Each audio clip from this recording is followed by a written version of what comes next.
It's 3 minutes after 10. A very good morning indeed to you. And, well, we'll be wading straight into constitutional crisis that perhaps could be thrown up by the prospect of another referendum in Scotland a little later in the programme. I'm going to get into the bubble. Or rather, I'm going to try and break the walls of the bubble so that you can get involved as well. There is a chap who routinely protests outside Parliament with loud hailers. And he was essentially corralled by several coppers yesterday. He's known as the Stop Brexit Man. He's been on the programme. His name is Steve Bray. And it's the first exercise of Priti Patel's new powers to essentially silence protests. I think he was libelled by one senior Conservative yesterday. I'm not a qualified lawyer, so the use of the word violent to describe somebody who's never been physically violent seems to me to be pretty litigious, but I could be wrong. The point, of course, is this. Lots of journalists are relatively happy with the confiscation of the poor fella's loudspeakers because he is extremely disruptive to their attempts to do their job from the House of Commons. And I'm going to have a chat a little later, probably in the second hour of the programme, about what you think. So just giving you a quick heads up on that. I'm not going to tell you what I think just yet. But obviously these new laws introduced by Priti Patel, because we have too much freedom of expression in this country, are something of a cause for concern. One thing we can do is conclude as we contemplate policing matters. Hey, come here a minute. Seriously. Do you know who broke that story about the Metropolitan Police going into special measures? A stone cold, copper-bottomed, absolutely bona fide exclusive. Do you know who got that? Which British journalist got that story about the Metropolitan Police being put into special measures before anybody else? Before the Times? No, it wasn't Steve Allen Keith. Before the Times, before the Daily Telegraph, before the BBC, before ITV, before Channel 4. I think they even beat GBBs to the punch on this one. It was the one and only Theo Usherwood, LBC's political editor, with an absolute world-beating. Well, it's not really a world exclusive because I can't imagine that it's big news in Sao Paulo. You know when the newspapers do that? The Sun has a story about a kebab shop in Accrington and they put world exclusive on the front. You're sort of thinking, I'm not quite sure this is going to go down big in Reykjavik or indeed Jeddah. But it was technically a world exclusive for the boy Usherwood. Scoop Usherwood, as I think we'll call him, for one day only. 6 minutes after 10 is the time. And here we are then, looking at a referendum in Scotland. Probably. She hasn't won permission from the UK government for it, but she is pressing ahead with it anyway, waiting for a final legal ruling, because, well, you tell me why. 0345 6060 973. I'd like today to try, and with the possible exception of Brexit, this is probably the topic where it's hardest to achieve what I'm about to describe. I'd like to keep the conversation open to people who don't have very, very deeply entrenched views on the subject. In other words, I want everyone to feel at least a little bit involved, and it's a bit frightening. I think when people are biting chunks out of each other and you're not fully allied with either side, I don't want to alienate people. I don't want to frighten people. But I also want to enlighten and illuminate the issue. Hey, that's quite a good little line there. I don't want to frighten people. I want to enlighten people. But it is, for me at least, an issue that moves. It moves with the times. And sometimes it moves in directions that I'm not entirely comfortable with. Let me tell you where I stand, all right? And I'm going to endeavour now to upset everybody. It's kind of my brand. So, as a Brit, I don't want the United Kingdom to break up. But if I was Scottish, at this point in history, I would probably be voting for independence. I don't know if that makes sense. I don't know if there's some cognitive dissonance going on there. And I don't think it is an issue that at this point in time would ever see me manning the barricades. But any opportunity to unhitch from the current catastrophe, the current clown car in Downing Street, would be very, very hard to resist. And then, of course, there's a little voice in the back of my head that says, you're going to let Boris Johnson's incompetence and corruption break up the Union, break up the United Kingdom? And I go, that's quite a good point, because, of course, the next person to come along is almost certain to be better than Boris Johnson. I say almost because, be careful what you wish for. And would I still then feel that I wanted to? So that's me imagining that I was Scottish, which I'm not. But as a Brit, I am not enthusiastic about the idea of seeing my country cut in half. And I do think of Great Britain as my country. Let me stress as well, before you all bite my head off, it doesn't matter what I think. I'm only telling you what I think because I'm live on the radio and I've got to say something. I understand quite deeply that it doesn't matter. You don't ask the people in Germany didn't get a vote in Brexit, did they, on whether or not the United Kingdom was going to leave the European Union? It's a decision taken by the territory or the nation that seeks independence from a larger entity, from a union. And that's another part of my reasoning on this one, is that we're not exactly a very good advertisement at the moment for going it alone. Of course, that gets countered almost immediately by the simple statement that Scotland could, in some way, shape or form, rejoin the European Union. So they wouldn't be going it alone on anything like the scale that we are. They would, however, be detaching themselves and introducing unnecessary complications to trade with their closest and largest trading partner. So the technicalities of it are complicated and very, very interesting. But even more interested, I think, in the first instance, in the very broader brushstrokes, that the emotions, if you like. We talked yesterday about patriotism because Liz Truss deployed the word in a distinctly fascistic fashion in the House of Commons. And yet it doesn't have to be fascistic. When Dr. Johnson called it the last refuge of the scoundrel, he was speaking specifically about the rhetoric and tactics of Pitt the Elder, William Pitt the Elder. He wasn't talking about patriotism per se, which can be a rather wonderful thing. But, of course, what does it feel like on the other side of the fence from mine? Well, for me, patriotism almost informs a desire to keep the union unified. And I stress again, I don't know how many times I'm going to have to say this. I'll gauge it by how many abusive texts I get. My opinion doesn't really matter. Oh, I'm British and I don't really want to see the United Kingdom. I don't want to see Britain break up. That's an opinion. It's a sincere opinion. But if Yorkshire was bidding for independence, or Scotland, and I have a stake in neither, actually I do have a stake in Yorkshire, it's not pertinent, it's not important to the result or to the decision-making process, what I think. And then you've got the other problem of division. I don't think you need to be particularly brilliant intellectually to have realised over the last 6 years that referendums are an almost uniquely divisive political weapon, political tool. I wasn't paying proper attention to the last Scottish independence referendum, but in many ways it was like a rehearsal for Brexit in terms of the vitriol and the abuse that was being lobbed across the field by and to everybody heavily involved in the debate. It was also reportedly one of the first trial runs for Russian influence and trying to cause disruption. I'm not supremely confident on that issue, so don't ring in about that. But the certainly online atmosphere, the febrile online atmosphere, was pretty horrible. I remember, I must have told you this before, sitting in a small theatre in Edinburgh watching a show about an old school Labour politician. It was a good one-man show, an old school Labour politician who had jumped across to supporting the SNP, to being a supporter of Scottish nationalism. And I found it, like the best drama, really challenging and thought-provoking. Asked a question at the end, I can't even remember what it was, and the bloke in front of me turned around and hissed at me for being British with an opinion about Scotland, which again is not an entirely unreasonable position, but I'm not a fan of hissing. And I felt a little bit like what Europeans must have felt like during the Brexit vote. First and only time I've ever had a glimpse of what that must have felt like from the inside. Many of you have told me over the years. But to actually feel that you're doing something in order to get rid of people like me. And I fully appreciate that would be a small driver in Scottish independence rhetoric, whereas it was the biggest driver of all in Brexit rhetoric, the idea of getting rid of foreigners. I know many people are unhappy being reminded of this, but without the Faragist bile, Brexit would have been dead in the water. Everybody understands that. Even Dominic Cummings and his retrospective attempts to portray himself as some sort of genius, telling massive lies, ideally racist ones, wins referendums and even elections in the short term. So where are we?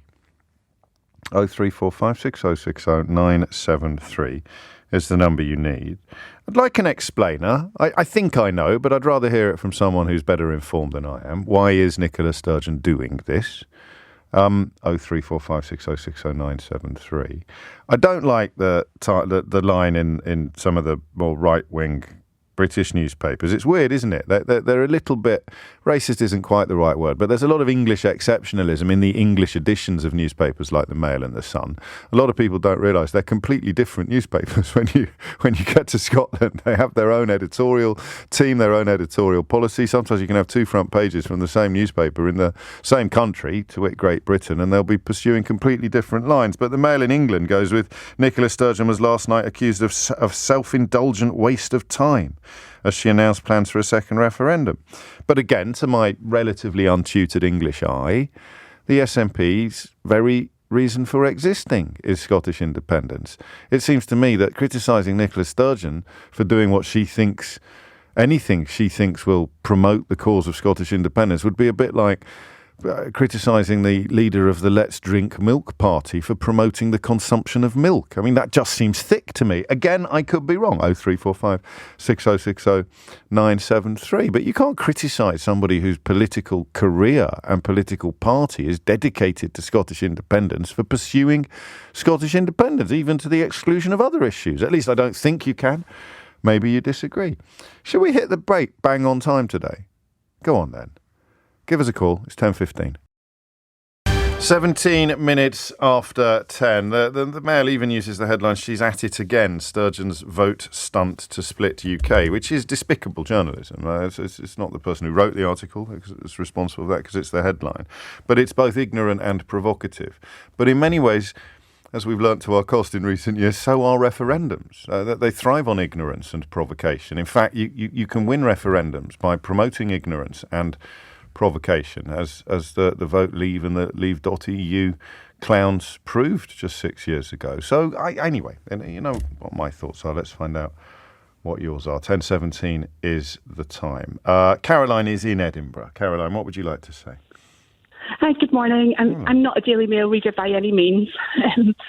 No, I didn't mean to suggest that everybody who's opposed to independence is, but it's a good point you make. Sorry for that. That's an unfair implication.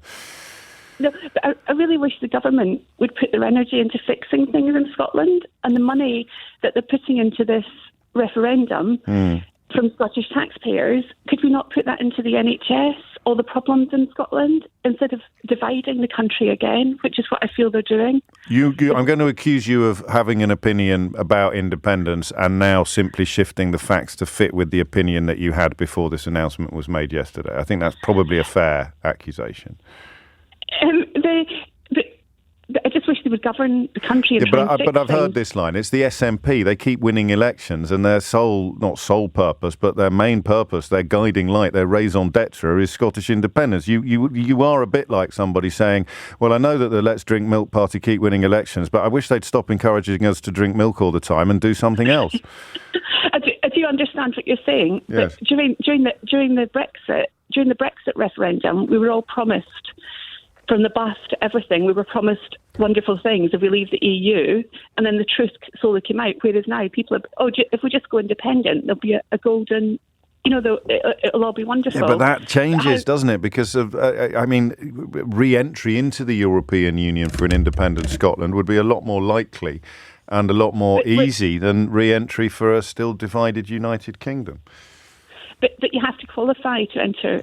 So would it be with the euro? There's no guarantee. It's not simple, but it's not. It's not a deal breaker, is it, for people who value independence already and recognise that the parallel between cutting yourself out of the single market in pursuit of some sort of bogus notion of independence is not the same as cutting yourself out of the United Kingdom and probably getting back into the single market in pursuit of a very real notion of independence. I do get what you're saying there, but I think there's a lot going on, and a lot towards Westminster with Boris in power at the moment. And as you said earlier, if Boris wasn't, Boris is there for a term or until there's a change of government, whereas if you go independent, that's it. You're independent. I mean, you're rehearsing the greatest hits of the anti-independers, and you're doing a brilliant job. And that's my favourite. That, I think, is the catchiest tune in the greatest hits of the anti-independers movement. The idea that we could have another prime minister in London soon who is not an absolute disaster, not a corrupt law-breaking liar, and anyone who casts a vote in a Scottish independence referendum based upon the current resident of Downing Street is going to end up potentially with a fat slice of buyer's remorse for the rest of their lives. Right, and we're promised already. We pay higher taxes in Scotland. There's problems with the NHS. There's problems with education. There's problems X, Y, and Z. I'd really like the government to deal with the problems with that. That's a good point. And I don't know that 10 million quid is a significant enough sum to render your points irrefutable, but it certainly contributes to them being pertinent. Thank you, Caroline. I'll read a text that goes a little further from Gail, who's in Glasgow. We cannot vote to leave a 300-year union because of a hatred of Boris Johnson. The next election could deliver a Labour PM, and I think those who voted for independence would have huge regrets. Scots sympathetic to pro-UK viewpoints have huge concerns about the financial survival of Scotland outside the UK. No plans for currency or pensions. 55% of Scots claim a benefit, but only 44% contribute taxes. Putting up borders is not the sign of an open, progressive country. That's strong. I mean, if you were to rejoin the single market, you would have to have the Scottish-English equivalent of a border in the Irish Sea.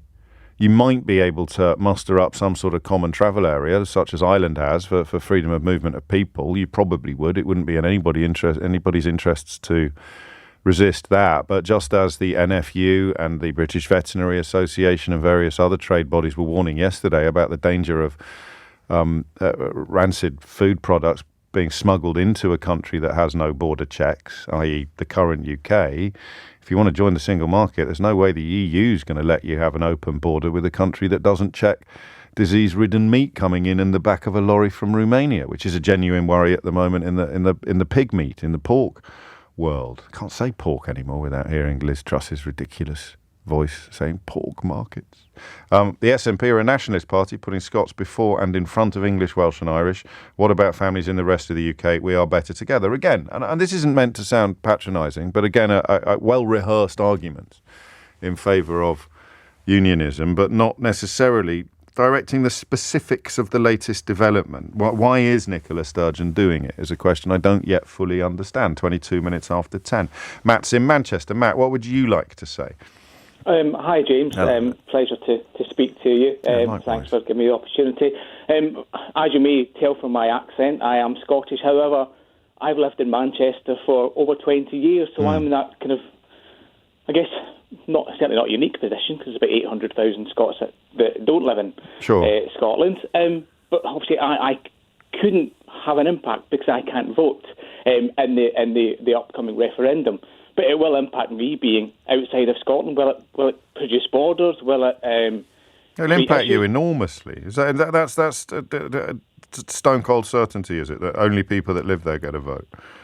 Because there's no such thing as a Scottish passport, really, is there? So well, no, but I guess there potentially would be, and that, I guess, leads on to one of the opportunities and why I think that a lot of the rhetoric from previously will change, because that Scottish passport, again, is going to be potentially that kind of that passport, so to speak, back into Europe. I have already checked, and based upon the last information in the last referendum, what would I be classed as a Scottish citizen still? I would.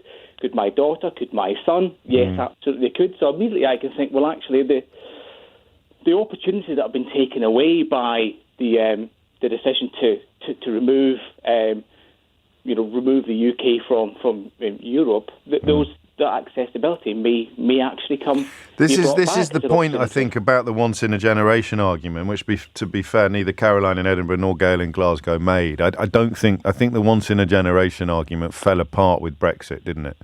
Yeah, absolutely. And define a generation again. That can be from Nicola Sturgeon's point of view or from Boris Johnson's point of view.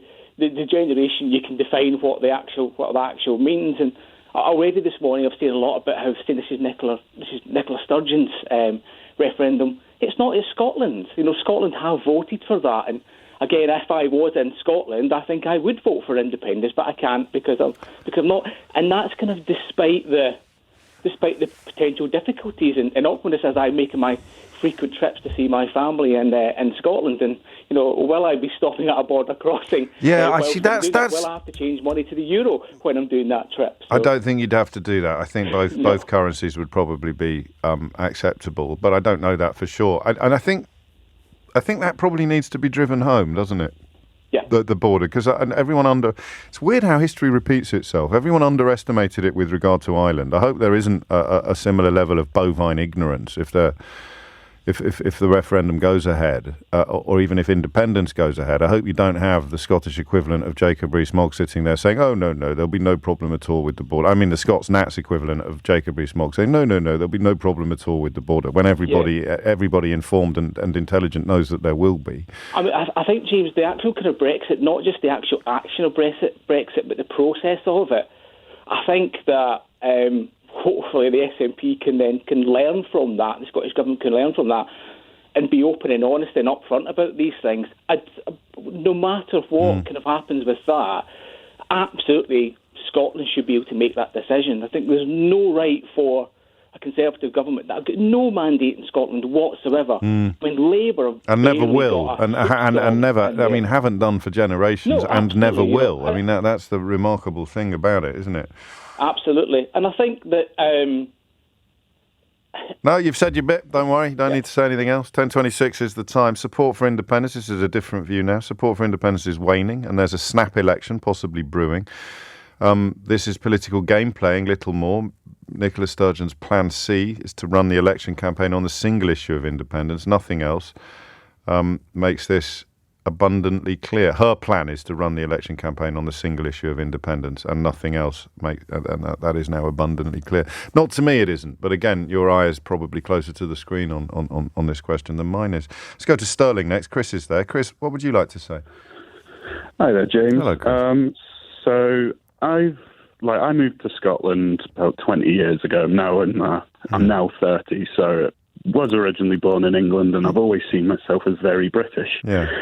First independence vote came along, I was definitely a no at the time, but I think ever since Brexit was kind of a stumbling point, I was still on the fence. No, like yourself, as you said, you don't want to see the union be broken up because you see yourself as British, but as everything since Brexit, just the kind of optimism of thinking, well, maybe a new government will come in and help reform stuff and help change stuff. And it's just kind of, since this Boris Johnson government, it's just been problem after problem and things you just can't agree with. Like the fact that they're trying to break international law is just something that's so ridiculous. And it makes me just feel so ashamed to have once have been proud to be like, he won't be here he won't be here forever. I appreciate he often comes across as an unflushable item, but he will eventually be flushed away, whether under his own wind or the wind of a few Tories who latterly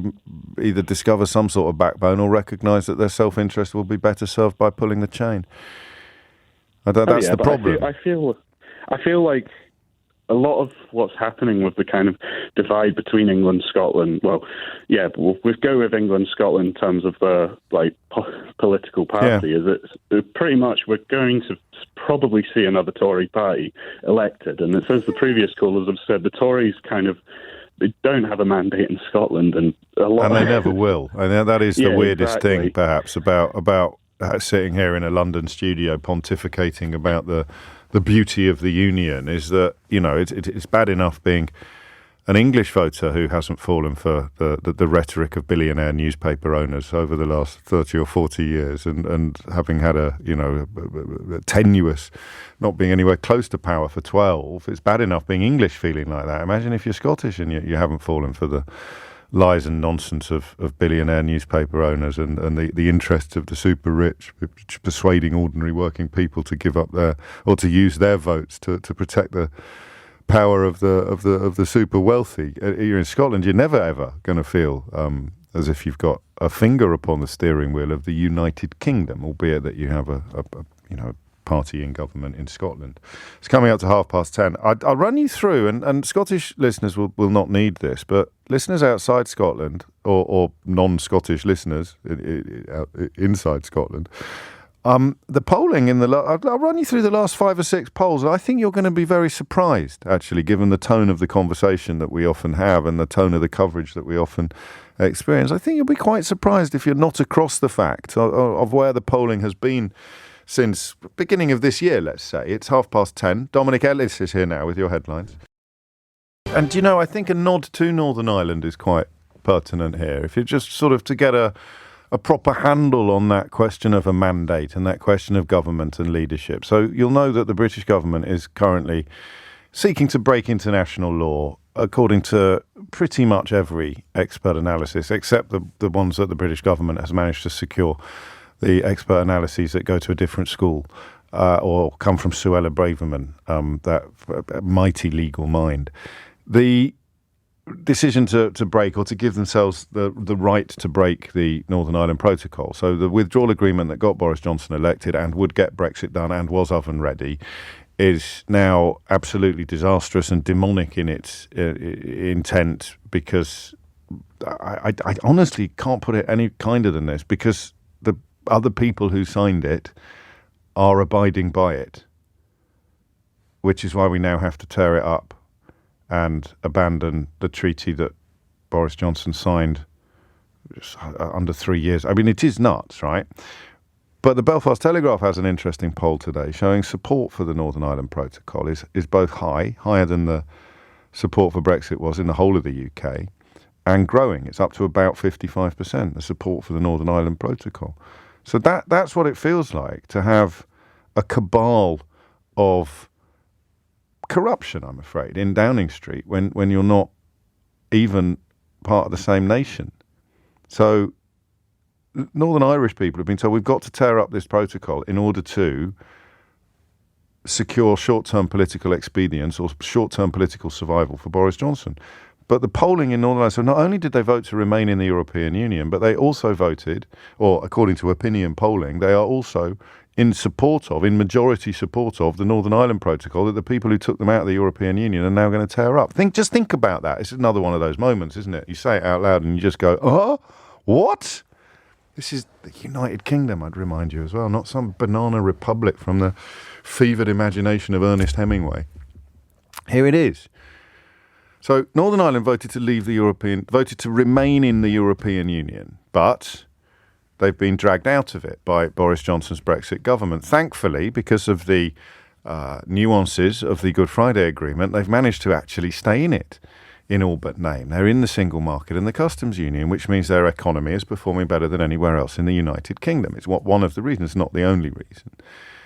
And the reason why their economy is performing better than anywhere else in the United Kingdom, one of the main reasons, if not the main reason, is the fact that the Northern Ireland Protocol applies, which allows them to essentially have their cake and eat it. So what is the government that dragged them out of the European Union against their will doing now to the Northern Ireland Protocol that has allowed them to enjoy better economic performance than anywhere else in the United Kingdom? Yeah. They're breaking international law to tear up the Northern Ireland Protocol. This happens to me occasionally on the show. It's happened a few times this week. I could stick this on a loop now, because I cannot believe that we're doing this or that we're allowing anyone to do this to our country. Think about how it would feel to be Northern Ireland. And we're having a conversation about Scottish independence, but this is actually probably the clearest indication of how an awful lot of people in Scotland feel. So Northern Ireland, I'm going to say it again, and I'm going to keep saying it until it stops being true, because it can't be true, can it? You can't be in Northern Ireland, you vote to remain in the European Union, but you get dragged out of it anyway on a heap of lies by Boris Johnson, more through luck than anybody else's judgment, because he swore blind he'd never do it. You actually managed to stay in the single market, which means your economy is now performing better than the rest of the United Kingdom's, thanks to a negotiated and signed treaty containing something called the Northern Ireland Protocol. So the Northern Ireland Protocol has saved Northern Ireland from much of the economic damage that the rest of the United Kingdom has inflicted upon itself. And what does Boris Johnson's Brexit government elect to do with the Northern Ireland Protocol, despite the fact that 55% of people in Northern Ireland now support it?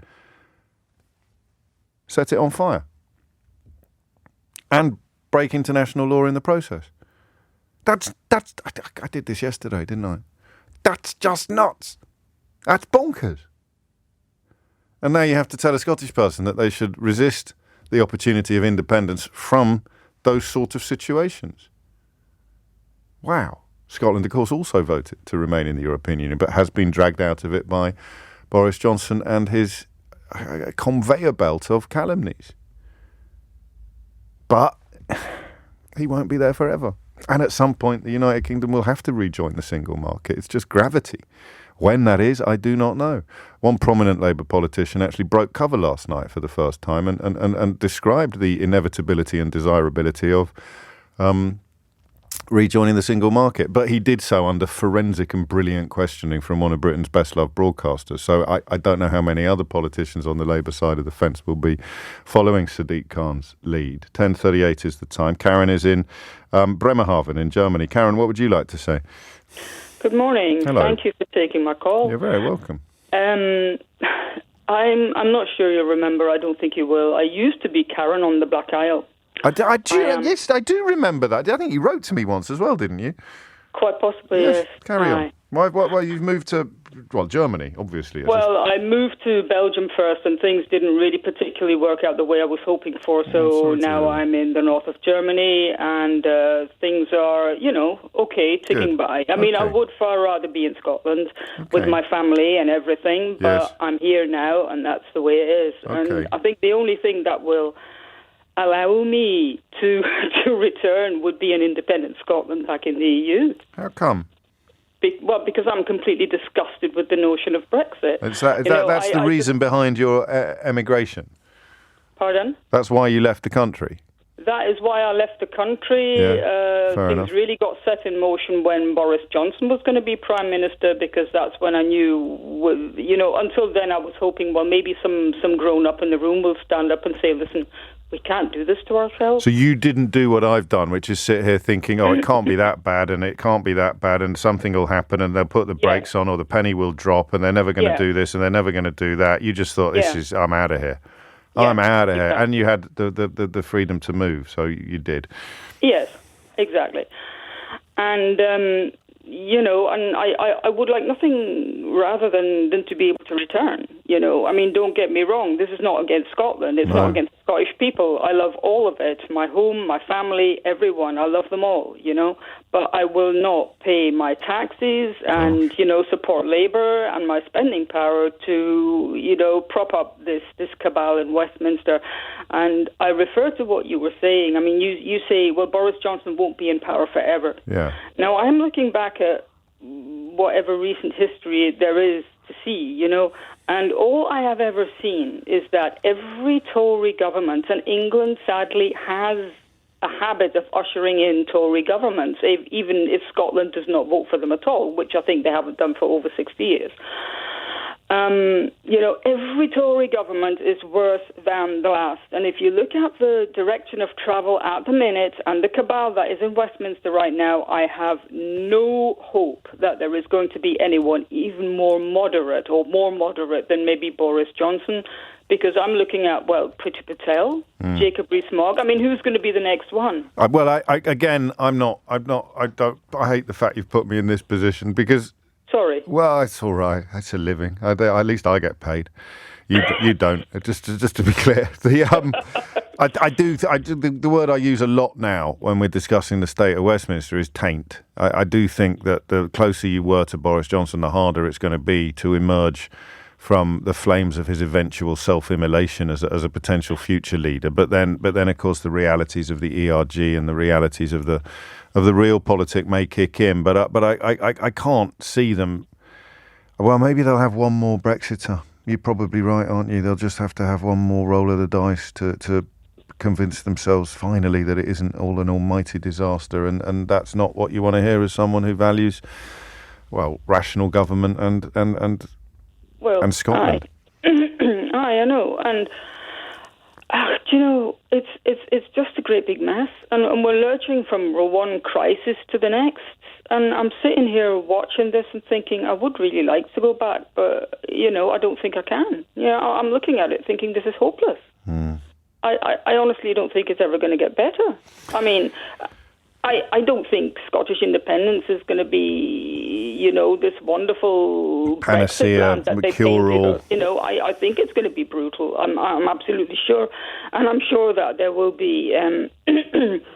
Divorcing pains, England will be the hurt lover and everything, and they'll make it horrible for us, and I'm absolutely sure of that. But, Scotland is so much more Scandinavian in outlook than Westminster will ever allow it to be. The pocket money we get from Westminster, Nicola Sturgeon uses it to scrap the bedroom tax in Scotland, for instance. But, then there's no money for other necessities that we would really need money for. And you see where I'm trying to come from. Of course I do. Would you still... different. You're really interesting because you felt this way early, if you like. There's no sense of hoping things turn out all right in the wash or hoping that things improve. You saw the clear calamity on the horizon very, very early, enough to get out of the country. On the day the referendum not the referendum, but the result was announced, the 24th of June, 2016. I sat in front of the telly, James, all day, crying my eyes out. Yeah. I just knew this is it. And there it is. And of course, that is what Liz Truss would describe as the opposite of patriotism. I don't care what she describes it as. I just try and get my own clumsy fashion to tie it in a little bit with yesterday's programme. Karen, thank you. You know what I did, don't you? Did a hook and tease about Scottish independence polling and then came back from the interlude and talked to you about some polling in Northern Ireland about support for the Northern Ireland Protocol. So should we try that again? Should we try and do that again? Well, listen, I've just been looking at some of the polling this year on the question of Scottish independence, going back to, let's just say January even of 2022, and I am very surprised by what it shows. I think you're going to be very surprised as well. And hopefully, but certainly not definitely, I'll share that polling with you after this. It is 10:48, and you are listening to James O'Brien on LBC. Thank you for helping me have a conversation about this today that has avoided some of the pratfalls that we often fall into, or rather that I often lead you into. You can have passionate views on the subject, but we need to remember that the conversation must remain compelling for people who don't. And when it comes to Scottish independence, that's even more acute, isn't it? Because there'll be plenty of people in the rest of Britain and the rest of the UK who possibly don't care.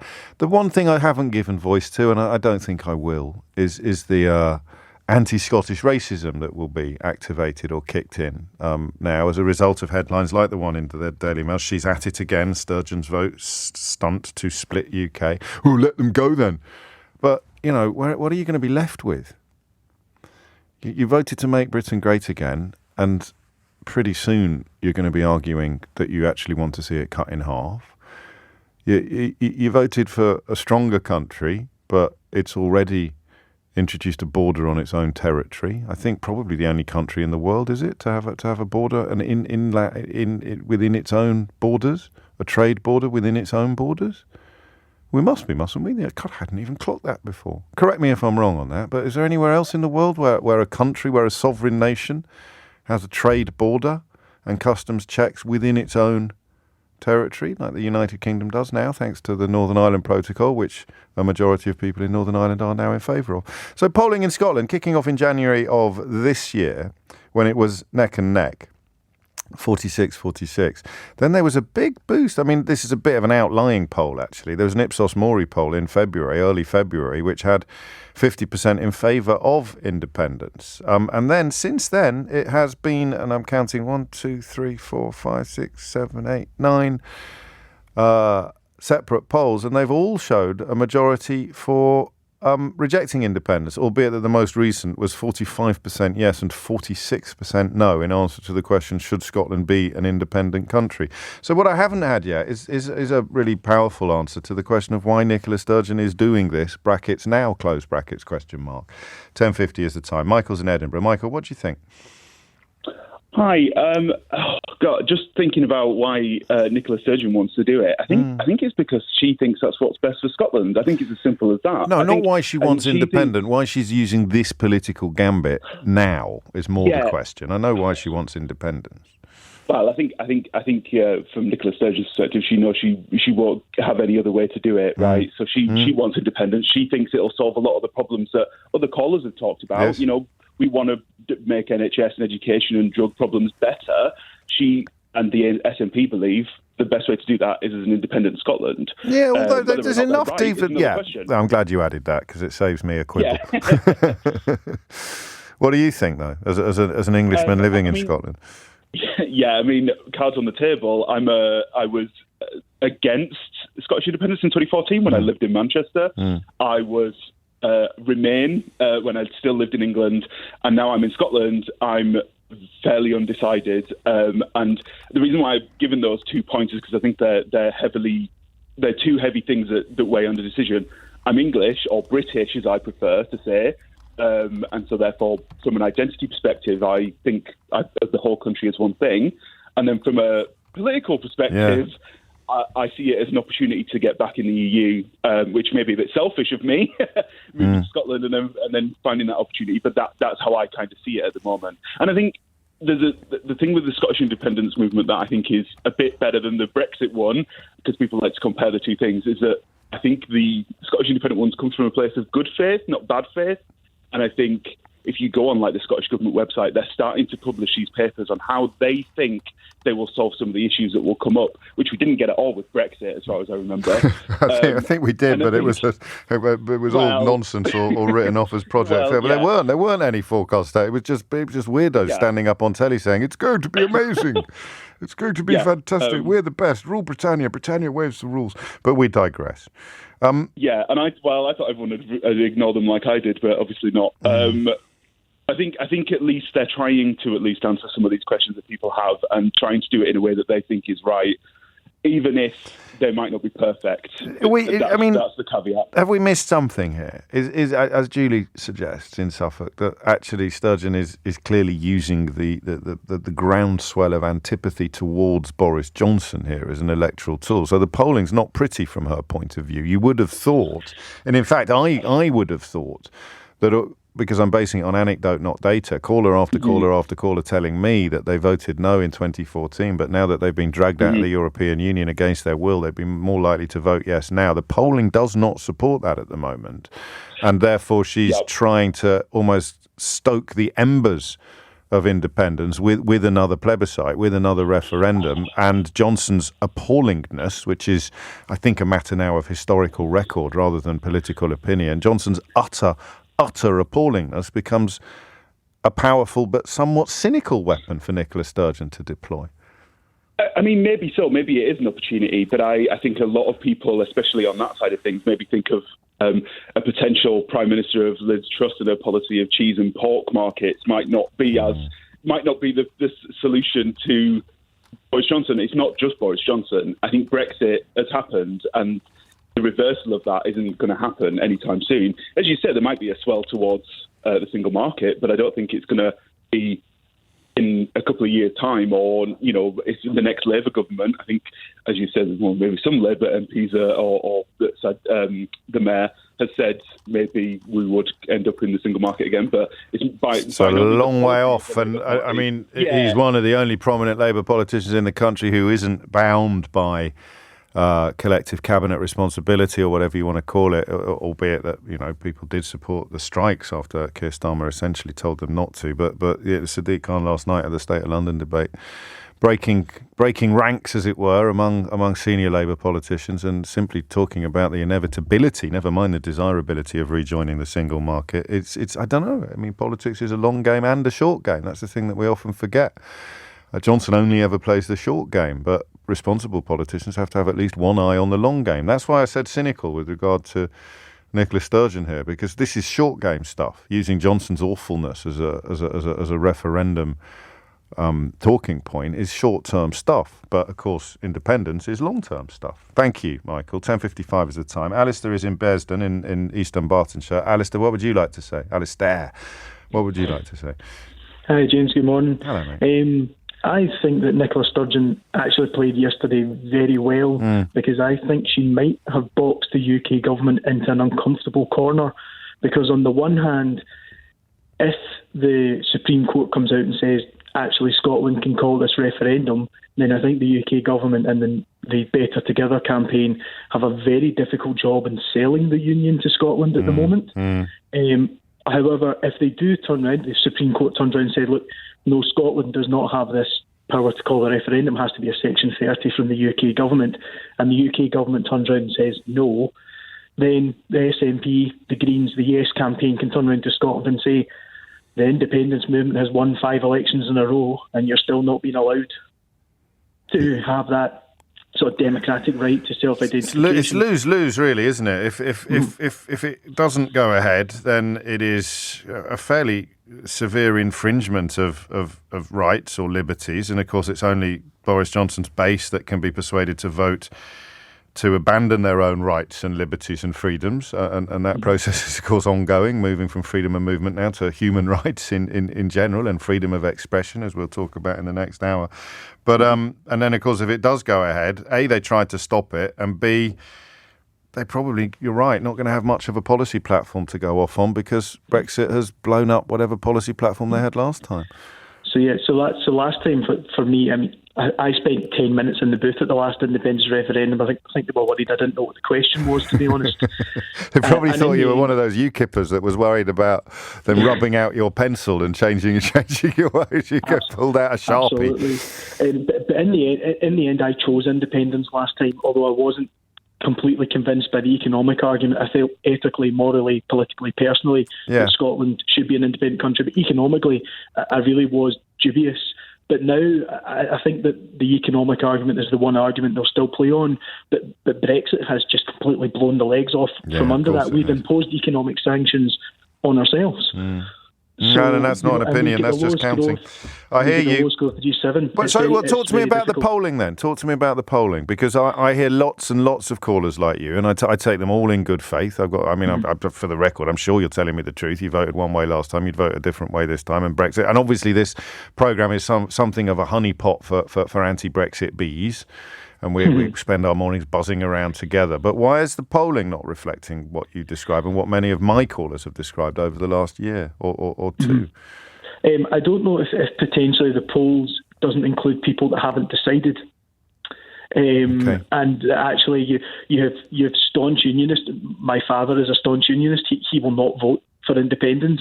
And then you have people who are staunch independents, and they won't really sway. And you have this 8%. It's around about the 8%. I mean, it varies down as low as 6 and as high as 13. So we'll split the difference and call it 8 or 9% of undecideds who probably will vote come polling day. Yeah, exactly. And I think that's why you get the variation. So I think the polls are probably closer than what they maybe indicate. And I suppose ultimately you could say that the country's split 50-50, I think, to be perfectly honest. So it's all to play for. I mean, is the bottom line, isn't it? I think so. Thank you, Alistair. I enjoyed that a lot. Not just that conversation, but that whole hour. We're doing something right at the moment. I'm sure it won't last, but the quality of contributions on conversations that can lend themselves to febrile fury and taking chunks out of each other is a testament to you, not to me. I wonder whether the next one is going to fall into that category, or whether actually we will welcome a little bit of feverish fury. Steve Bray, not necessarily a name that you know, although you'd probably recognise him if you walked into your sitting room now or your office, because he'd be wearing his Stop Brexit top hat. He'd probably have his loudhailer with him, and he'd have some sort of cloak around him and a sort of European Union themed outfit, and you think, oh yeah, that's the Stop Brexit fella, or that's the Stop Brexit man. Should they have confiscated his loudspeakers yesterday, and why do you think they did? It is 3 minutes after 11, and you are listening to James O'Brien on LBC. Do you remember the all politicians are liars man? Do you remember him? Was that Steve Bray back in the day? I don't know. But do you remember when it was almost impossible to do an outside broadcast from outside Parliament without the refrain in the background? I think Sheila Fogarty once came back to the studio. I think she was doing an outside broadcast and they came back to the studio because there was a fella shouting constantly, all politicians are liars. We used to have it as a clip. I used to play it out to great hilarity quite regularly. But there's a tension here, because I'm not suggesting that political journalists are deserving of your full support and sympathy as they battle to essentially just talk stuff into cameras and microphones. But what do you do for a living? Okay? How would you feel if someone was deliberately trying to make it harder for you to do it pretty much every day? A bit like Keith does to me. How would you feel if somebody was seeking to sabotage your work or interfering with your working day? Now, you wouldn't like it, would you? I don't think you would.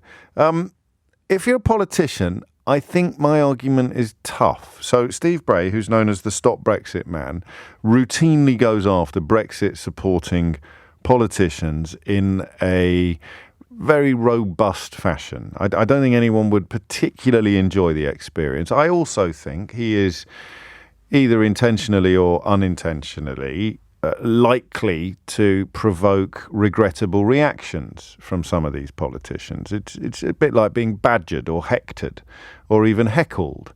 Some people have got reservoirs of patience, and I think patience and intelligence often, but not always, go hand in hand. So if you're talking about Brexit-supporting MPs, particularly from the 2019 vintage, obviously there's not a lot of intelligence to go round.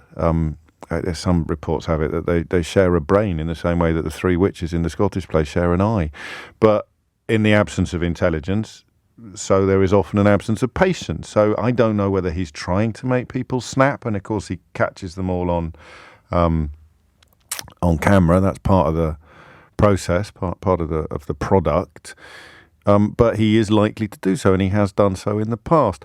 I mean, I'm pretty clear, I think, that this is a deliberate assault upon freedom of expression. I think the government that thinks abolishing your freedom of movement is something that you can be persuaded to celebrate, and is now moving on to abolishing some of your human rights, and is confident that it's something that they will be able to persuade you to celebrate. And what else? What other? Membership of the best trading organisation or the biggest single market on the planet. They've persuaded you that leaving that is something to celebrate. Introducing a border in the Irish Sea. They've persuaded you that was something to celebrate, and indeed deliver an 80-seat majority in the House of Commons, even though they're now trying to abandon it. I mean, we could go on, couldn't we? They get you to punch yourself in the face, and then they get you to say thank you. That is the modus operandi of what I would call... What would I call it? I mean, I was going to say Boris Johnson in particular, but it is the whole of the sort of post-Brexit conservative movement is to get you to punch yourself in the face and then cheer and say thank you while pointing at the people over there like me saying, I really wish you hadn't been persuaded to punch yourself in the face, and go, ha ha ha, ha ha, I've just punched myself in the face. Suck on that, Remainer. I mean, it is slightly strange behaviour, no? But here we are, 6 years later, I'm saying I wish you hadn't been persuaded to punch us all in the face. And you're going, I'm drinking your Remainer tears through my bruised lips. So, I mean, I get all of that. But I also get this from my colleague Ben Kentish, who is, of course, currently covering the NATO summit in Madrid. He wrote last night, as far as I'm aware, Steve Bray is free to protest where he wants, when he wants, with whoever he wants, over whatever he wants. He's got a lovely way with words, the boy Kentish, hasn't he? He just can't use a loudhailer to constantly disrupt the lives of others. It's hardly a massive infringement on the right to protest, surely. Now, Ben does a lot more proper journalism than I do. He is down there trying to get politicians to give him interviews, sticking microphones in their face, and Steve Bray will often be in the background, shouting the odds and disrupting the work. Again, I don't think Ben wants you to get your violins out, but he probably does want you to recognise that it is probably not helping anybody's cause by making it harder for him to do his job. And there are other journalists who've contributed to the conversation from a kind of pro-police action perspective. This is the police action yesterday that I'll describe to you in a moment. Including, suggestions that he sort of looms a lot and not intimidates, that wouldn't be the right word, but does create an air of mild menace because you're constantly worried that he might be about to lean into his loudhailer. It's the three witches of Greek myth that share an eye, rather than the ones... Well, it depends what production you saw, doesn't it? You're right, it's the Gorgons, isn't it? Why do I do these little references off the top of my head without being 100% sure of my sources? And then my inbox gets clogged up with classicist pedants. So let's just talk about this. Have a listen. Here he is being him. Here he is. And obviously, you know, he's the second most famous stop Brexit man in the country. So him and me have never had any particular beef together, and I view him with warmth. But I'm never going to be on the receiving end of his tirades or on the receiving end of his antics, am I? Here's a little taste of what they sound and indeed feel like. Well, we've got a minority government, and Stop what we've Brexit. seen... It's a disaster. What we've seen... do you know, you're a disgrace. Please leave. Please leave. Let this debate take place. Let this debate take place. This is just... And this is an example of the extremism that we see from Remainers. Are you party to any information that we haven't heard so far? Not really. We had talks... Brexit! If we leave, it will be delightful that this idiot will shut up. He's exercising his democratic right. I appreciate it makes it very difficult to do an interview, and we do want to hear We'll have a go. as well. We will try. Article 50! We'll have a go. Finally, and most of all, I want to thank my husband, Philip, who's been my greatest supporter and my closest companion. That wasn't me. I think the answer to that is I think not. They're questions that Sue Gray needs to ask Mr Cummings. Where has it gone? OK, so the number of MPs that have gone public, though, alongside you is still in single figures. I understand you've got a bit of a distraction down there on College Green, but I understand that it's still in single figures, nowhere near 54. It's the village idiot. The village idiot is out on... The village idiot is in front of the camera.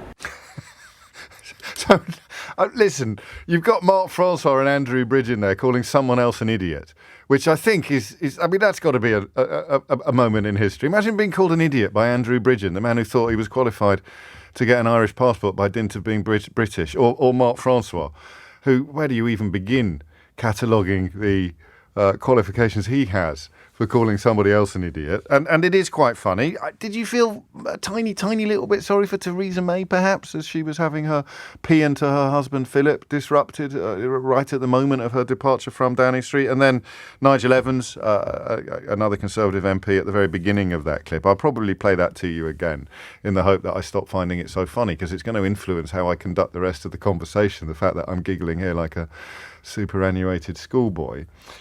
Yesterday, the police turned up mob-handed to confiscate his loud hailers, and that's probably the angle we're going to go down, although I'm already wary of having fallen into a freedom of expression-shaped trap, because he's had these loud hailers for years. New laws came into power yesterday. The Metropolitan Police insist they weren't using the new laws that the Ministry of Justice has brought in to tackle non-violent protests that have, and I quote, significant disruptive effect on the public or on access to Parliament. The point to make is he really gets on the nerves of these people. Would you describe him as someone who holds up mirrors? Or would that be too generous, because he's shouting the odds from a few yards away? Is it really fair to say that these Brexiters are looking in the mirror that Steve Bray holds up and they hate what they see, so they've brought in laws to break his mirror? I don't know, but we'll all get 7 years bad luck either way. The Met say that they actually seized the equipment under the 2011 Police Reform Act. It'd be Section 145, wouldn't it? Police Reform Social Responsibility Act, which gives them power to seize items being used for prohibited activities in Parliament Square. But he's always done that. He's also facing prosecution, potentially, because the offence has been reported. So here's a little sound of the police. Oh, that was good. And also the woo, woo, and also the response when Steve Bray was interviewed a little later in the day on the BBC. Are you proud of yourselves, boys and girls? Fascists! This is not law! This is not law! This is not law! A law was brought in specifically to do this to this man. There is a long established constitutional rule against particular law. Long established. This country has fallen to fascism. Wherever I went, I had a team of officers following me. How many? 8 at one point, and then towards the end of the day, it was down to 2. What do you think of that use of police time, Steve? Well, look, it's a waste of money. It's the kind of thing they do in North Korea and Russia, the old Soviet Union. We're heading down a very dangerous path, and I think whatever people protest, we don't have to agree with each other, but what we can agree on, we have a basic human right, which is the right to protest. Once you start taking that away, we're heading down a very slippery slope. They're not taking away your right to protest. That's my understanding anyway. It's just you're just apparently a bit too noisy. Protest is all about sound and vision. If they want us to stand there with our arms folded, nobody will know anything. This is dissent. Government needs to be held to account, and that's what we do in our own way. So they've got your amplifiers. So until you get them back, or until someone donates you some new equipment, I mean, would you, if you got some new amplifiers, would you do it again? Look, I can't possibly say what I'm bringing tomorrow. But let's just say it's not going to be quiet. Should probably get down there and find out what he's up to, shouldn't we? 11:15 is the time. What do you reckon? Seriously, a couple of qualifications. It's every day, or at least almost every day. It's not the same as a scheduled protest. It is disruptive. It's deliberately disruptive. But I think it's also worth reminding you that we live in a country where a huge proportion of and it's not a phrase I like, but it's a descriptive one, a huge proportion of the so-called mainstream media is still complicit in the lies and racist propaganda that delivered Brexit. It's probably why this programme is so popular at the moment, because there are so few places you can go to hear the truth about Brexit. And the idea that the Mail can continue to print the unadulterated bilge that it passes off as journalism, or the Sun can continue to do Nazi-style lists of Ramonas under the banner Ramona Watch, while one bloke who has the ability and the financial freedom to collar Brexiters, public Brexiters, liars and con artists who have sold this country down the river, persuaded the population to knee themselves in the nuts and then demand that they say thank you afterwards. Silencing him or turning down the volume on him seems to me to be a problem. Sounds to me to be a worry. But I'm basing that on what his cause is. So I'm basing it on the principle, not on the practice, which is a mistake. I don't think that's valid. Because would I be saying this about him if he was promoting something that I don't happen to agree with? I can't tell you.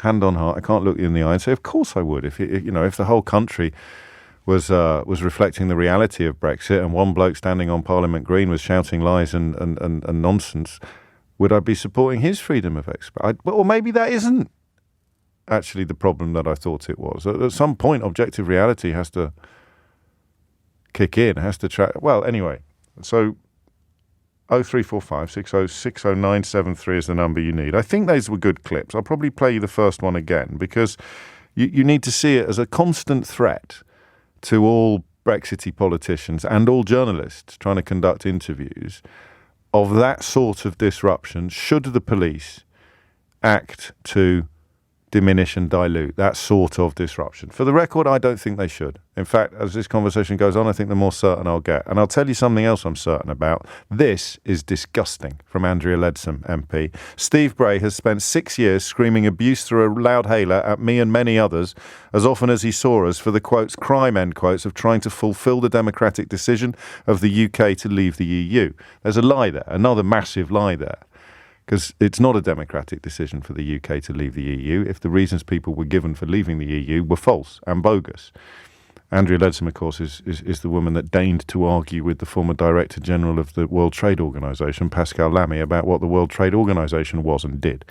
And she then goes, this action by the police to stop his violent protest is very, very welcome.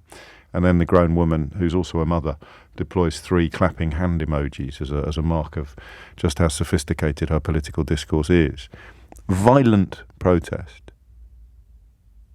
What on earth are they scared of? If his behaviour is so awful, why do they have to lie about it being violent? So what do you think about the confiscation of the loudspeakers?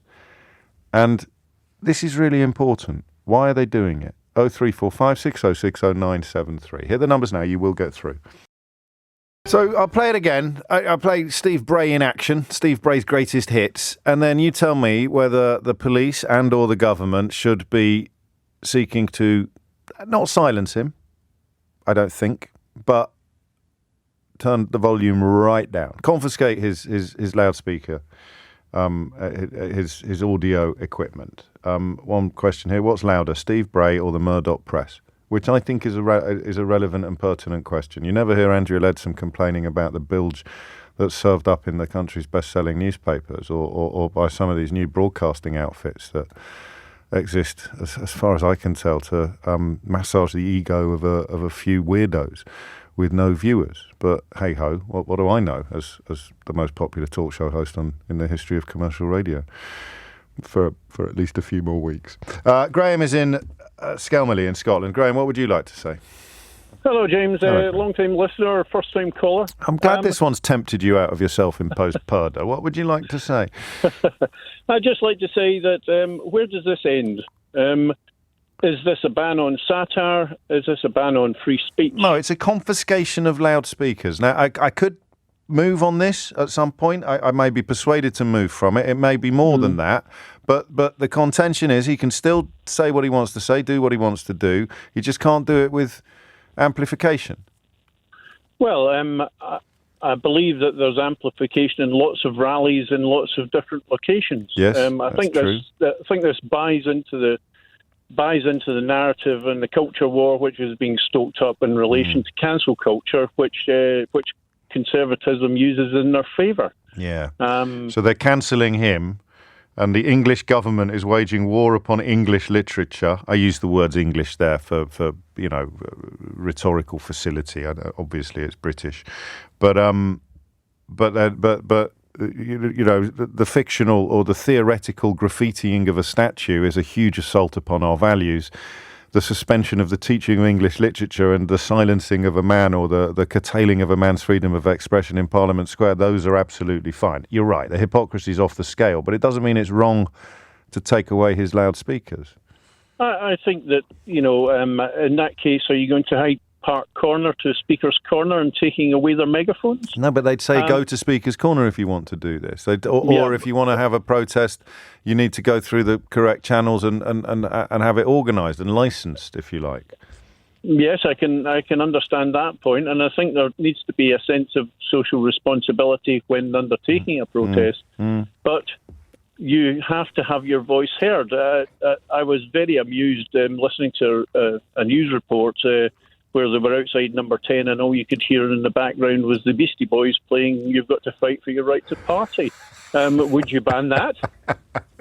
No, I wouldn't. And I do think I'm going to keep returning to the point that in a media landscape that is horribly biased and completely complicit in the current corruption, the idea of silencing one bloke with a loudspeaker is increasingly ugly the more you think about it. Thank you, Graham.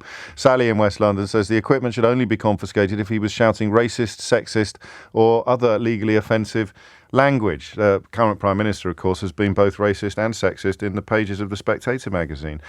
From what you have described, Steve Bray is just loudly telling his opinion of Brexit. Not always liked by people, but definitely a democratic right to express himself loudly if his language is not inciting. That's an interesting one, isn't it? See, this is, I think, part of the new bill that talks about non-violent protests that have a significant disruptive effect on the public. And the Met insist it wasn't employing the new law that came in yesterday when it did something it had never done before. And, the Met's reputation at the moment is absolutely golden. So why on earth would anybody doubt what they tell us? Special measures. But the point remains, doesn't it, that somehow the government and or the police can decide how loudly you can protest. If I put it like that, do you see a problem? Priti Patel gets to decide. So you can still protest if you have to, but I'm going to decide how loudly your protest can be. I'll play you the clips again against that backdrop in the new context of asking you that question. And dare I suggest, a degree. I'm sure that I would be in the camp of precious journalists if I was plying my trade from St Stephen's Green and Parliament Square. I'm sure that I would be of the view that his volume should be turned down if he was messing up my working day on a regular basis. But there is a little bit of preciousness involved in this, you know. Tube workers and bus drivers get spat at routinely by members of the public. The idea of a journalist having to bear the cross of a bloke bellowing in the background while they're trying to do a live broadcast is probably not tiny violin time, is it? I don't know. Maybe you disagree. But here is in the new context of saying, should Priti Patel, if you're protesting against something from a point of principle and passion, should Priti Patel get to decide how loud you are allowed to be? Well, we've got a minority government, and Stop what we've Brexit. seen, It's a disaster. What we've seen, do you know, you're a disgrace. Please leave. Please leave. Let this debate take place. Let this debate take place. This is just, and this is an example of the extremism that we see from Remainers. Are you party to any information that we haven't heard so far? Not really. We had talks. Brexit! If we leave, it will be delightful that this idiot will shut up.